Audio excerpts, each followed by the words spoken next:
আজ দুপুর নাগাদ বিশালগড়ের অফিস জেলা বাজারে চলে অভিযান। খাদ্য ও ওজন পরিমাপ দপ্তরের এনফোর্সমেন্ট বিভাগের আধিকারিকরা চালায় এই অভিযান চলে মিষ্টির দোকান সহ বিভিন্ন খাদ্যদ্রব্য সামগ্রী বিক্রেতার দোকানে।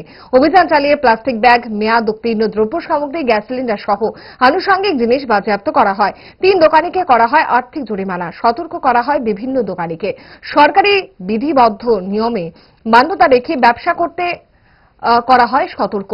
অভিযান নিয়ে মহকুমা প্রশাসনের একজন আধিকারিক প্রসেনজিৎ দাস কি জানালেন শুনুন। সবাই মিলে আজকে বিশালগড় এই অফিস জেলা বাজারে আমরা সবাই বিভিন্ন দোকানে যাই। দোকানে গিয়ে আমরা তাদের সিঙ্গেল ইউজ প্লাস্টিক ব্যাগ যেগুলো আছে সেগুলো আমরা কিছু পাই, সেগুলো আমরা সিজ করে নিয়ে আসি। কিছু 3-4টা দোকানে আমরা অলরেডি ফাইনও ইম্পোজ করেছি।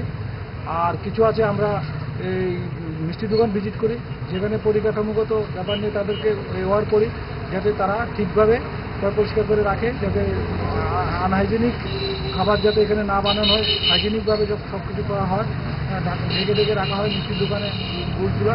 তারপর কিছু এক্সপায়ারি জিনিস আছে সেগুলো আমরা এইগুলো রিয়েল মেট্রোলজি এগুলো সিজ করে নিয়েছি।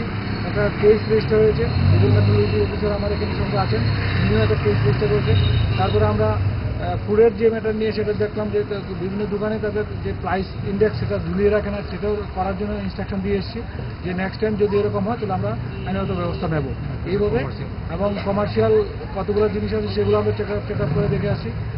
তারপরে সিঙ্গেল যেটা আমরা সিলিন্ডার, কমার্শিয়াল সিলিন্ডার যেগুলো ইউজ করার জন্য আমরা রেস্টুরেন্টে যাই, 2-3টা দোকানে পেলাম, আর একটা দোকানে ছিল, তাদেরকে আমরা বলেছি, তারা মাত্র শেষ হলো তারপরে তারা এটাকে এনে জাস্ট লাগিয়েছে। তারপর আমরা কোন রকমে নাকে মুখে গুজে সারাদিনের জন্য বেরিয়ে পড়া, অম্বলের আর দোষ কি? তাই তারা 5 দশক ধরে গ্যাস, অম্বল ও পেটের সমস্যার একমাত্র সমাধান গ্যাস নল।